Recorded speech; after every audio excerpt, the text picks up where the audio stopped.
Hola, buenas tardes. Bueno, hoy vamos a trabajar uno de los últimos autores que abordamos en esta materia.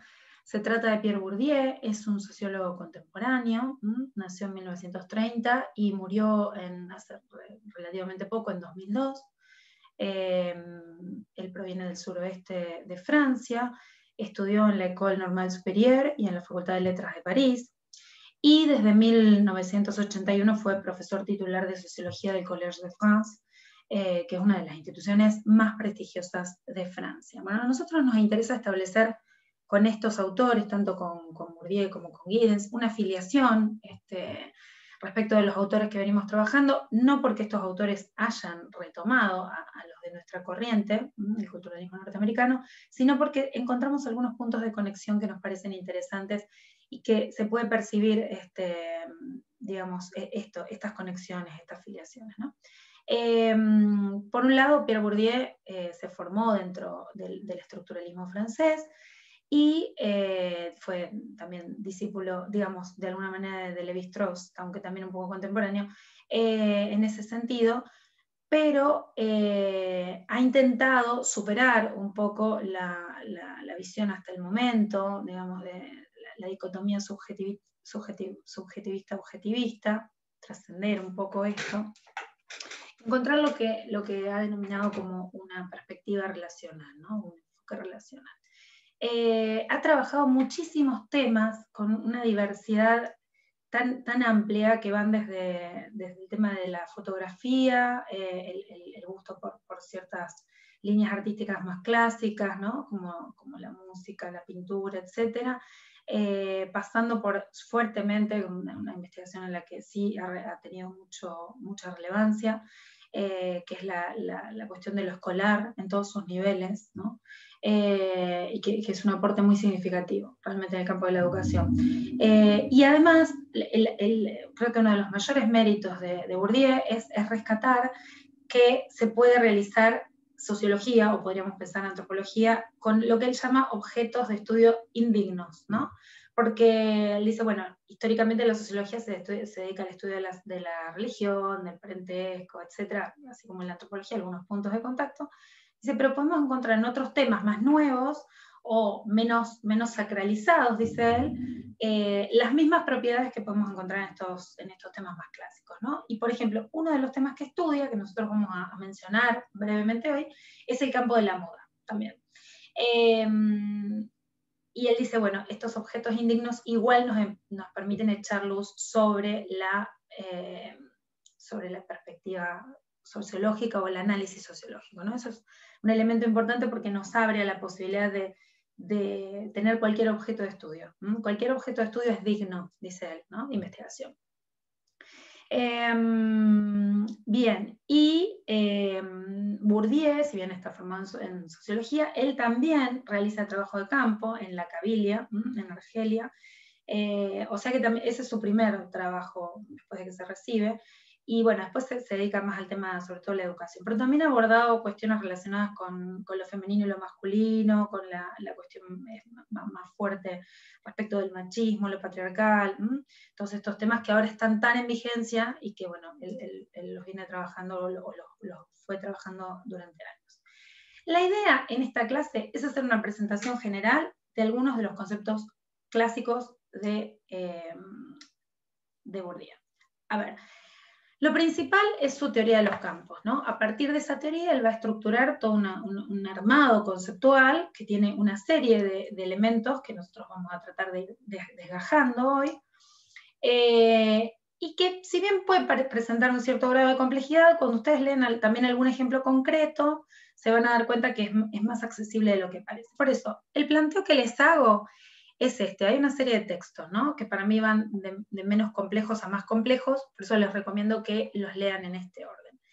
Hay dos artículos que son del libro Sociología y Cultura de Pierre Bourdieu, que son algunas propiedades de los campos y el que les mencionaba respecto del tema de la moda, alta costura, alta cultura.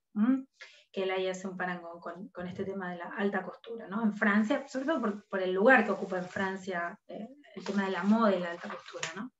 Bueno, y Esos son como amables para empezar, son textos, algunas propiedades de los campos es un texto más sistemático en el que va explicando esto que son los campos y toda su teoría de los campos. El de alta cultura, el mérito que tiene es mostrar con ejemplos concretos a qué se está refiriendo cuando habla de algunas teorías de los campos y cómo funcionan los campos. Ahora vamos a ver bien eso. Y hay otro artículo que se los recomiendo, que está en el sentido social del gusto, que es la introducción de Alicia Gutiérrez. Esta colección, por ahí la pueden encontrar. Hay algunos elementos, algunos de estos textos, perdón, que todavía se encuentran, porque fue una edición que salió con diarios, creo, hace unos años. Bueno, la introducción de este texto, que es de Alicia Gutiérrez, es muy clara también, porque tiene como una especie de glosario de sus conceptos principales, así que les va a ser muy útil para abordar la obra del autor. Y finalmente, el otro texto que trabajamos, bueno, acá se ve al revés, no sé si ustedes lo ven bien, que es una invitación a la sociología reflexiva, que también fue publicado anteriormente con otro tema, y en este trabajamos el artículo de hábitus, ilusio y racionalidad. Este texto, para mí personalmente, es uno de los más complejos, porque si bien aglutina todas sus concepciones centrales, como es un seminario que él da en Chicago, junto con Lloyd Wacan, pero es un seminario sobre su obra, sobre su desarrollo teórico en base a la teoría de los campos, y condensa todos los conceptos centrales de su obra, pero como es un seminario de posgrado y surge a partir de las preguntas que le van haciendo los estudiantes del seminario, tiene un nivel de dificultad para mí un poco mayor. Por eso les indico que en lo posible hagan ese recorrido, ¿no? Primero, algunas propiedades de los campos, alta costura, alta cultura, la introducción de Alicia Gutiérrez en el sentido social del gusto, y finalmente hábitus, ilusio y racionalidad, que es el texto de este libro que les mencionaba, que va a terminar de redondear un poco la idea de los otros trabajos, ¿no? Es un autor que tiene su complejidad, pero me parece que va a ser ameno para la lectura, ¿no? Bueno.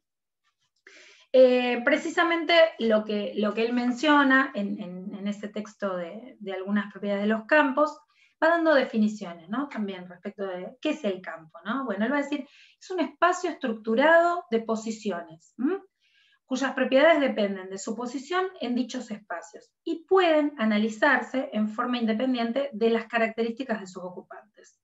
Existen leyes generales de los campos, en campos diferentes. Él va a decir, las leyes generales de funcionamiento de los campos son invariables.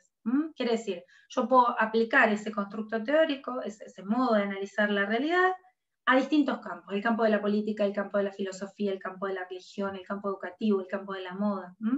Todos esos campos, si bien tienen cuestiones diferentes, las leyes generales de funcionamiento van a ser relativamente parecidas, ¿no? Y en el campo hay algo que está en juego. Para que un campo funcione, es necesario que haya algo en juego, y gente dispuesta a jugar, y unas ciertas reglas de juego. Y esta gente que está dispuesta a jugar en ese campo está dotada de uno de los conceptos centrales del planteo gordiano, que es de hábitus, que hay que diferenciar de la noción de hábito.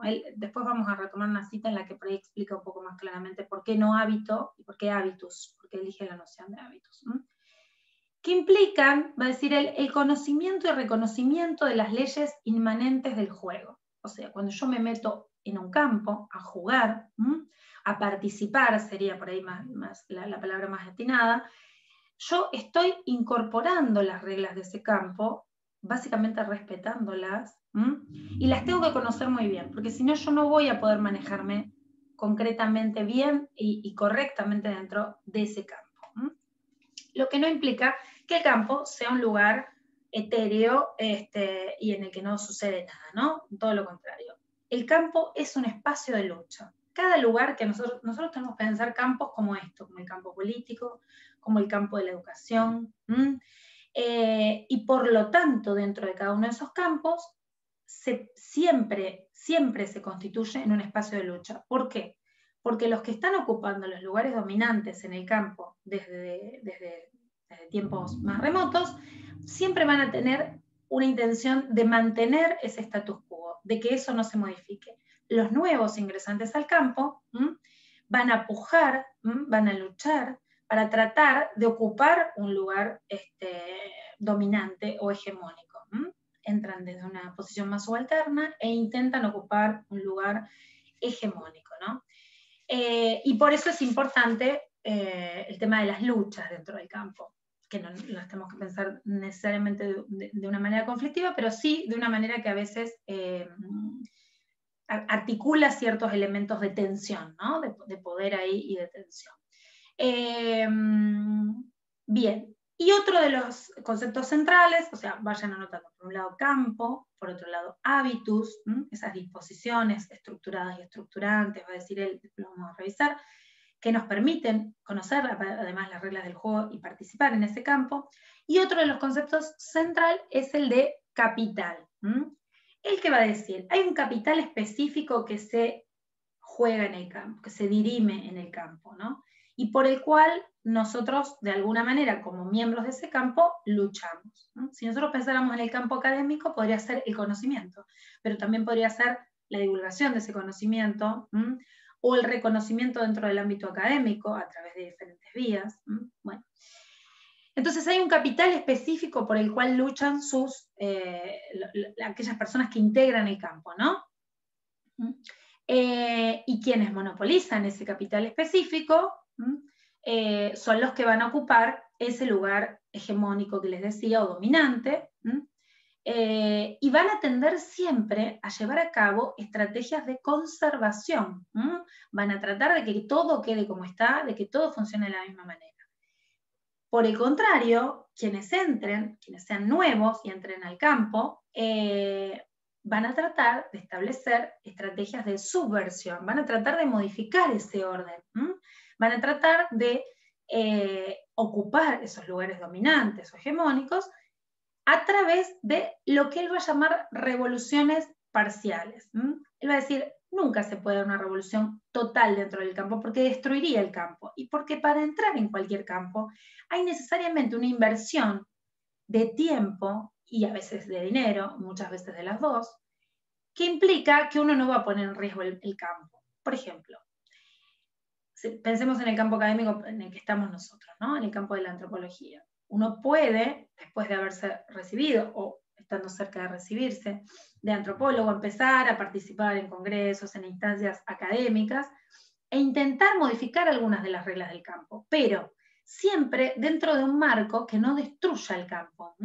algo que le permita seguir funcionando y que posibilite ese acomodamiento de roles, que no quedemos siempre todos en el mismo lugar, pero que no destruya el campo. Para nosotros ser antropólogos invertimos una cantidad enorme de tiempo y de dinero también, de dedicación, para estudiar, para rendir las materias, para llegar a obtener el título. Entonces, cualquier revolución que nosotros queramos hacer dentro del campo, plantear una línea teórica nueva, un abordaje que tenga que ver más con la práctica, etcétera, bueno, todo lo que se les pueda ocurrir, siempre va a ser una revolución parcial, porque una revolución completa destruiría el campo. Y nadie que se tomó tantos años en estudiar antropología, como cualquier otra disciplina, tiene intención de que ese campo se destruya. Bueno, entonces estas revoluciones parciales son las que de alguna manera le dan cierta dinámica al campo, pero no lo destruyen, ¿no? Dice, existe el efecto de campo cuando ya no se puede comprender una obra y el valor, es decir, la creencia que se le otorga, sin conocer la historia de su campo de producción. Dice, con lo cual los exégetas, los comentadores, los intérpretes, los historiadores, los semiólogos y demás filólogos justifican su existencia como únicos capaces de explicar la obra y el reconocimiento del valor que se le atribuye. Fíjense que esta frase, que parece un poco compleja, en realidad están en el texto algunas propiedades de los campos, a lo que apunta es, ustedes vieron, por ejemplo, en el campo del arte esto es muy claro. Cuando hay una obra, por ejemplo, una muestra de algún autor en particular, con una curaduría, que es esto, un especialista en arte que elige qué obras va a presentar, pueden ser de distintos autores o del mismo autor, y dice, bueno, cuando esa obra ya no puede ser solo interpretada por el que la ve, por el que va a presenciar esta muestra, y se necesita para comprender el valor de la obra, que pasa mucho, digamos, con las líneas más contemporáneas artísticas, ¿no? Del arte abstracto, bueno.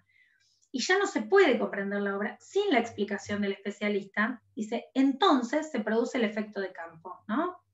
Porque ahí hay un reconocimiento de que el que es crítico o curador de arte es aquella persona que estudió una cantidad de años suficiente para decir que determinada obra artística tiene valor o no, independientemente de lo que nosotros los espectadores podamos decir de eso. Bueno, esto pasa también con el cine, con el teatro, con la música. De hecho, a veces algo le puede gustar o no gustar, pero a veces nos faltan elementos para terminar de comprender algunas cuestiones. Bueno, cuando realmente no comprendemos nada de eso, y él dice, bueno, ahí está el tema del efecto de campo, ¿no? Cuando se constituye con unas normas y con unas reglas de juego tan ajustadas, que necesitamos de personas que nos expliquen ese campo, ¿no?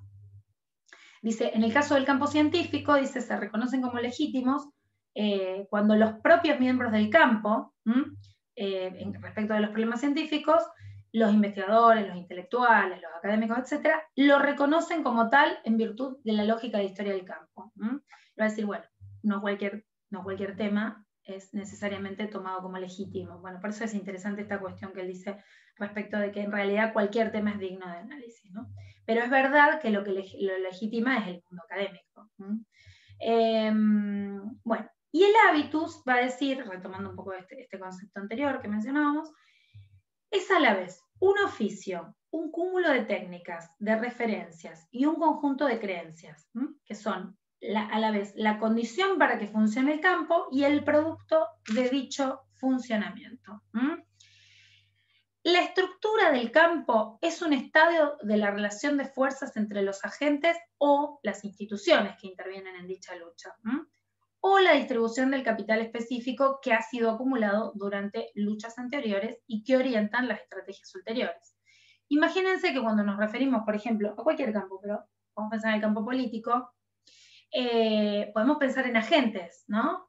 En personas, pero también podemos pensar en instituciones, el Poder Judicial, el Poder Legislativo, el Poder Ejecutivo, podemos pensarlo en formato de instituciones, no necesariamente encarnado en personas, esa es otra cuestión. Y el otro concepto central que va a aparecer en la teoría de Bourdieu es el de ilusio, que él elige la palabra ilusio precisamente porque en realidad ilusio significa interés, ¿no? Pero él dice, es interés por participar en el juego, por estar involucrado en el juego. Es lo contrario del desinterés. Pero elige la denominación de ilusio para marcar que no se refiere a un interés en términos económicos.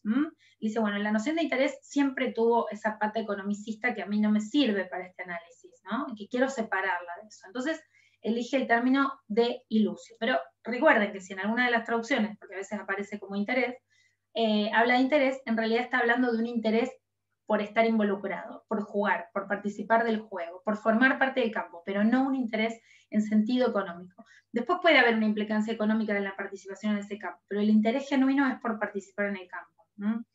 Y él va a decir, bueno, esta ilusio o este interés es la inversión específica en lo que está en juego, que es a la vez condición y producto de la pertenencia a un campo. Si yo no tengo ese interés, no puedo formar parte del campo. Esa ilusión, no puedo formar parte del campo.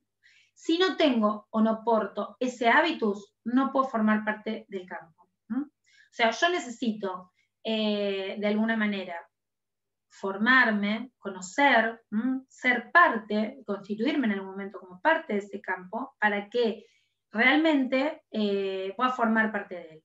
Tengo que estar involucrado en ese juego, comprender las reglas del juego, ¿cierto? Bueno, iría un poco por ese lado. Y lo que él plantea en este artículo que les mencionaba, que está bueno como ejemplo, porque además es muy cortito, digamos, el de alta costura, alta cultura, es como la teoría de los campos puesta en acción, ¿no? Que siempre es lo más interesante, y sobre todo con las teorías contemporáneas, Porque lo que nos pasa también, creo que a lo largo de toda la carrera, y ustedes lo irán viendo, es que a veces cuando uno lee ciertas teorías, les resultan muy interesantes, ¿no? Las más nuevas por ahí, las más antiguas, tenemos cierta distancia con eso, pero digo, cuando uno va leyendo las teorías antropológicas, se va identificando con eso de un modo, ¿no? Pero después hay una otra dimensión que es poner en juego esas teorías, ¿no? Ver si realmente nos sirven para analizar la realidad, para comprender fenómenos sociales. Y esa es otra dimensión. Entonces lo que tiene de interesante Bourdieu es que no solo hace un desarrollo teórico, sino que es un desarrollo teórico aplicado. Él todo el tiempo está pensando en esta teoría de los campos, para esto el campo de lo educativo, en el caso del campo de la moda. Ahí vamos a trabajar algunos ejemplos que por ahí nos sirven para comprender un poco más esto. Bueno, entonces, fíjense que acá les voy dando algunas otras definiciones de capital y de interés, ilusión, para que vayan viendo un poco cómo lo plantea el autor en este texto que les decía, que es el de una invitación a la sociología reflexiva de Pierre Bourdieu, que es el capítulo Hábitus, Ilusio y Racionalidad, o Interés, Hábitus y Racionalidad. Él dice, bueno, esto del interés, el ilusio, como decíamos recién, es lo contrario del desinterés, de la gratuidad, de la indiferencia. Es estar comprometido el interés. Estar concernido, tomado por el juego. El interés es, va a decir, un arbitrio histórico, una construcción histórica, y no solo puede conocerse mediante el análisis histórico o a posteriori. Cada campo convoca y da vida a una forma específica de interés, una ilusio específica. Claro, si bien las leyes de los campos son invariables, pueden pensarse para todos los campos, cada campo va a tener un capital específico que se dispute y un interés específico. Eso sí va a ser especial para cada campo, ¿no? Y él va a decir, respecto de la noción de capital, podemos identificar tres tipos de capital. El capital económico, todos estamos más o menos de acuerdo con qué es. El capital cultural o informacional, imagínense ahora la preponderancia que tomaría este tipo de capital en cualquier tipo de análisis. Y el capital social.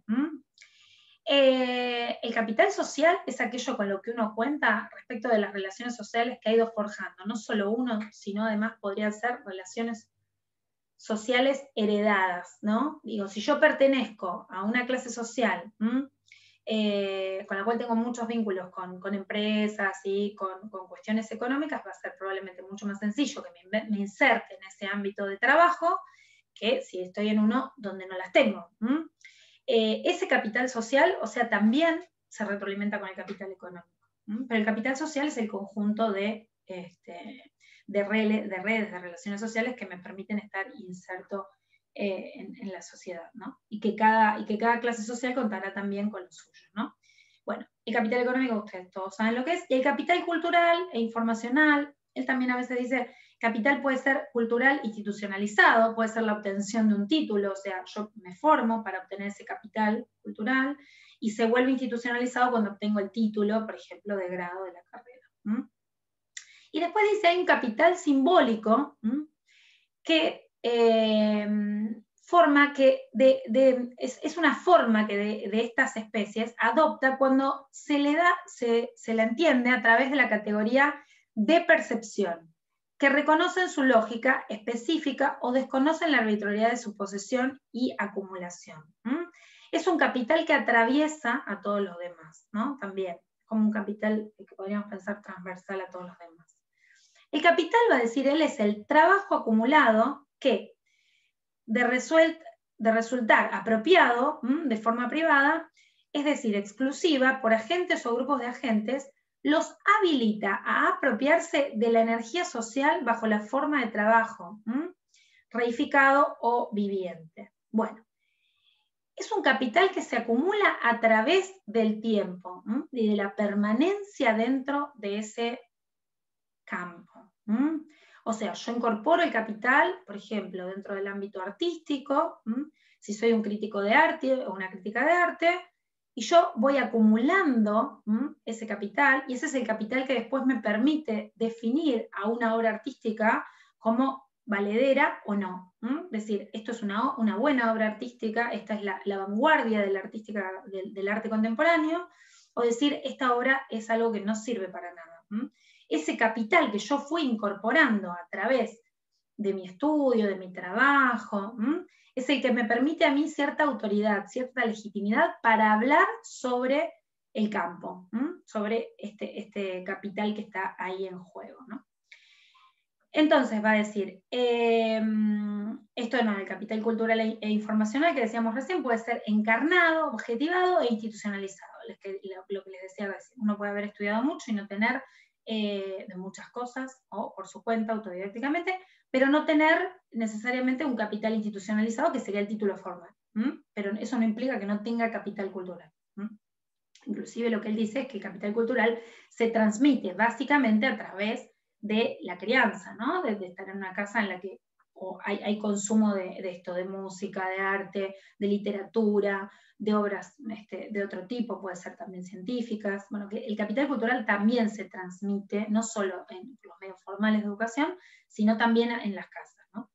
Y va a decir, bueno, el capital social es esta suma de recursos, reales o virtuales, de la que se hace acreedor un individuo o un grupo en virtud de poseer una red perdurable de relaciones, más o menos institucionalizadas, de mutua familiaridad y reconocimiento. Son las relaciones sociales, el capital social. Bueno, y después, respecto de la categoría de campo, va a decir, es un sistema de relaciones objetivas que son el producto de la institucionalización de lo social, o de la institución de lo social, en las cosas o en mecanismos que tienen prácticamente la realidad de fenómenos físicos. La relación entre hábitus y campo opera de dos maneras. Una relación de condicionamiento, el campo estructura el hábitus, que es el producto de la encarnación de la necesidad inmanente de un campo, o de un conjunto de campos que se intersectan, sirviendo la extensión o de su discrepancia como raíz de un hábitus dividido o roto. Y por otro lado, la relación entre hábitus y campo también opera de esta manera. Es una relación de reconocimiento o construcción cognitiva. El hábitus contribuye a constituir el campo como un mundo significativo, dotado de sentido y valor, donde vale la pena invertir la propia energía. Bueno, ¿qué significa? Que son indisociables, que estos dos conceptos, ¿no? De hábitus y de campo tienen una relación en la que no se puede pensar en una división. Sí la pensamos a fines analíticos, para comprenderlos, para explicarlos, para ver un poco de qué va esto, pero en realidad se retroalimentan mutuamente. No se puede pensar el campo sin el hábitus y no se puede pensar el hábitus sin el campo. Todo el tiempo están interactuando y uno depende del otro y viceversa. Así que no hay posibilidad de pensarlos por fuera de una relación muy fuerte, ¿no? Muy articulada. Una relación en un punto dialéctica, ¿no? Bueno, y bueno, lo que les decía respecto del artículo de alta costura, alta cultura, es muy interesante porque él ahí lo que manifiesta es esta cuestión respecto de cómo en un campo específico se puede pensar la noción de la noción, digamos, la teoría de los campos, ¿no? Bueno, y ahí él da el ejemplo precisamente de esta cuestión que tiene que ver con alta costura, alta cultura.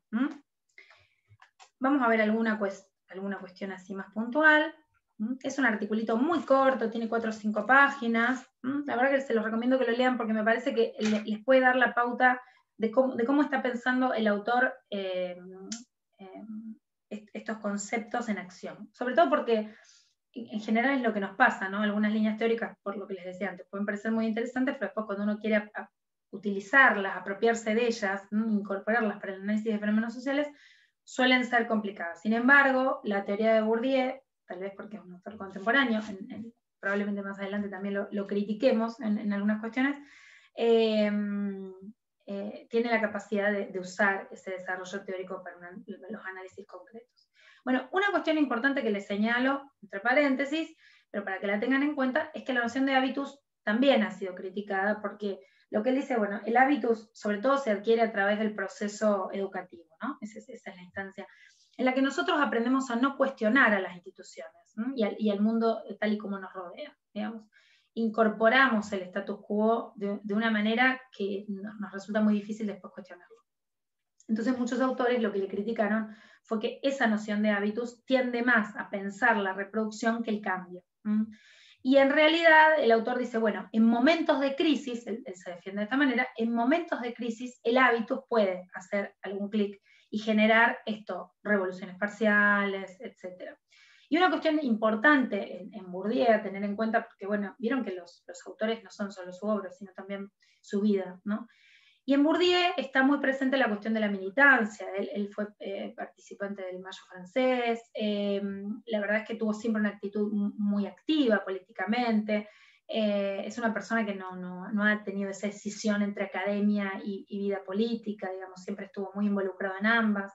Y entonces, digamos, si bien él sostiene que estos conceptos de hábitos claramente tienden a la reproducción, les encuentra una posibilidad de cambio, de ruptura. Como decíamos antes, no total, no de destrucción del campo, pero sí de modificación de ciertos aspectos del funcionamiento de ese campo, ¿no? Nunca totales, ¿no? Bueno, y es interesante porque esta charla que él da de alta cultura, no se la da para un grupo para un auditorio de filólogos, ¿no? Y él dice, bueno, ahí empieza a trabajar esta cuestión, ¿no? Los temas no clásicos, en sociología, que podríamos pensar también para antropología. Y dice, bueno, llamo campo a un espacio de juego, a un campo de relaciones objetivas entre los individuos o las instituciones que compiten por un juego idéntico.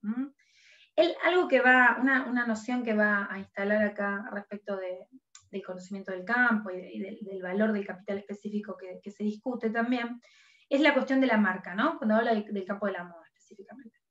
Porque él dice, bueno, ¿la marca qué hace? Cuando yo impongo una marca, cuando cierta línea de producción de alta costura impone una marca, después todo lo que salga de ahí, una vez que esa marca está impuesta, como tiene ese sello, esa marca, ya tiene un valor en sí mismo por la marca, independientemente de la calidad o del diseño del producto. Dice, bueno, la marca está impuesta. Y nosotros lo podemos pensar también en las marcas de moda que tenemos, por ejemplo, acá. De hecho, bueno, en ciertas etapas de la vida uno no le presta atención, por ejemplo, la niñez, y eso uno no presta atención mucho a qué tiene puesto, pero después, cuando uno se va haciendo más grande o en la adolescencia, empieza a prestar atención qué es lo que se usa. Se usa determinada cosa, pero se usa también de determinada marca, ¿no? Y la imposición de esa marca la constituye en un objeto de valor simbólico y un objeto de deseo. Por eso el tema del análisis de la moda es muy interesante para ver esto, ¿no? Porque hay veces que uno se quiere comprar determinado objeto porque tiene una marca, y en general la marca se ve, además, tiene una chapita, tiene una tirita, tiene un logo grande, estampado, bueno, lo que sea, que nos hace saber que ese objeto, esa prenda, además de vestirnos, o además de facilitarnos algo para llevar cosas, un bolso, etc., además aporta un estatus. Si yo uso esa marca, tengo acceso a determinado nivel socioeconómico en lo simbólico, ¿no? Se supone que si puedo pagar eso, tengo acceso a determinadas bienes, ¿no? Y por lo tanto a determinado extracto o espacio social que va a denominar Bourdieu. Él no habla de clases sociales, habla de espacios sociales, porque dice que en realidad la noción de clase es un poco más cerrada, más estanca, y él piensa que hay ciertas líneas más porosas, ¿no? Entre un espacio social y otro. Bueno, entonces acá el ejemplo fundamental que él da es el de dos diseñadores franceses. Uno es Pierre Balmain, que es un diseñador más antiguo, digamos, más clásico, que se dedica a la alta costura, y habla de la irrupción de un diseñador más nuevo, en los años 60, que se llama Courrèges, que es arquitecto, viene de otro campo, ¿no? Fíjense qué interesante. Viene de otro campo y él, de alguna manera, instala otra visión de la ropa para la mujer, ¿no? Y no habla de la ropa, sino que habla de la mujer. Entonces esto instaura, dice Bourdieu, como una especie de revolución. Pierre Belmen habla de la elegancia, el glamour, bueno, etc. Y Courrèges habla de otra cosa, habla de la mujer activa, dinámica, que trabaja, que hace deporte, que necesita una ropa cómoda, tiene todos unos diseños muy interesantes, si se meten a verlo, la verdad que está muy de los años 60, muy de vanguardia en esa época, con cuestiones geométricas, con diseños que no tienen tan marcada la silueta de la mujer, diseños más rectos, y como una moda mucho más disruptora, ¿no? Que no va en consonancia con esto de la alta costura francesa, que es aparte una industria muy importante dentro del ámbito francés. Entonces, bueno, él ahí va instalando un poco esta noción de cómo las revoluciones ahí, que dice Courrèges, no destruye el ámbito de la moda de ninguna manera. Lo que quiere es ocupar un lugar hegemónico en ese espacio que está para él habitado por diseñadores que construyen o realizan moda para ancianas, como Pierre Belmen, ¿no? Y aparentemente hay un debate televisivo entre ellos dos, si mal no recuerdo, y bueno, entonces aparece esta cuestión de esta moda para ancianas y esta moda para la mujer moderna, que tiene una vida que no es solo fiestas y alta sociedad, sino que sale a trabajar, necesita otro tipo de indumentaria. Así que, bueno, eso es más o menos el articulito, se los recomiendo porque la verdad es que es muy sencillo y muy claro. Y él dice, bueno, en la última parte del artículo retoma algo respecto de Mauss, que ustedes lo van a ver en Corrientes 4 recién, no, en Corrientes 3 lo ven, perdón. Y él dice, bueno, el ensayo de Mauss sobre la magia, dice, ¿cuáles son las particulares propiedades del mago, ¿no? Dice, bueno, en realidad lo importante es que la comunidad, de alguna manera, crea en la magia. En este caso la magia sería la moda. Si la comunidad cree en la moda, va a decir, para Mauss el mago es eficaz si la comunidad cree en la magia. No es porque el mago pueda hacer algo en particular o no pueda hacerlo, sino porque la comunidad tiene una creencia general en que la magia funciona. Y del mismo modo, en el mundo de la moda pasa algo similar. Si yo creo en el efecto, dice él, el efecto de la moda, el efecto de la marca, etc., entonces eso se implanta. Se implanta, va a decir, la magia de la firma, que le da un valor a ese capital específico que se dirime dentro del ámbito de la moda. Así que bueno, ese es sucintamente el abordaje de la obra, de algunos conceptos. A ver, la obra de Bourdieu es tan vasta, la cantidad de libros que él tiene, y aparte libros que se han hecho con los seminarios que dictó, miro para allá porque ahí está mi biblioteca, pero bueno, tiene una obra muy amplia. Así que bueno, les recomiendo que si a través de la lectura de algunos de estos textos, algunas cuestiones no les quedan del todo claros, vayan a la introducción de Alicia Gutiérrez, donde ella trabaja algunas cuestiones de un modo bastante ajustado a los conceptos de Bourdieu, digo, y con mucha claridad. Se los recomiendo porque es la introducción, va a estar ahí disponible para que ustedes la lean, no es muy larga, perdón. Y la cuestión también que, digamos acá, a ver si les puedo mirar algo. Esto, me interesaba esta noción que por ahí queda como un poco más clara la idea de a qué nos referimos cuando hablamos de hábitos, ¿no? Hábitus es lo social incorporado, incorporado en el cuerpo, va a decir, ¿no?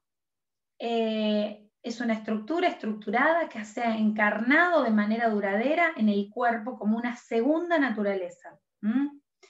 Naturaleza socialmente constituida. El hábitus no es propiamente un estado del alma, es un estado del cuerpo. Es un estado especial que adoptan las condiciones objetivas incorporadas y convertidas así en disposiciones duraderas. Maneras duraderas de mantenerse y de moverse, de hablar y de caminar, de pensar y de sentir, que se presentan con todas las apariencias de la naturaleza. Nosotros podríamos pensar, digamos que también la palabra de cultura, por la tradición que nosotros veíamos en las primeras partes de de la materia, ¿no? La discusión cultura-civilización. Cultura siempre estuvo relacionada en el ámbito francés con una cuestión más personal, ¿no? Con el desarrollo más individual, intelectual, artístico, etcétera, pero propio, mientras que la civilización era lo colectivo. Entonces, bueno, de alguna manera esta noción de cultura, que nosotros trabajamos más ampliamente en el campo de la antropología, a Bourdieu no le termina de cerrar para usarla por esa historia que tiene la palabra, por ese conjunto de connotaciones históricas, y elige la noción de hábitus. En esto, como en lo encarnado en el cuerpo, pero creo que la síntesis de esto es lo social incorporado. Esto es importante porque el hábitus se encarna en cada uno de los individuos de una sociedad, pero es parte del colectivo también. Hay una relación ahí de retroalimentación en la cual no se puede pensar el hábitus disociado de la cuestión de lo social para nada, ¿no? Son como partes componentes de lo mismo expresadas en distintas dimensiones, pero es exactamente lo mismo. Bueno, y otra noción de la que hablan estos dos autores, tanto Giddens como Bourdieu, es la noción de agencia, ¿no?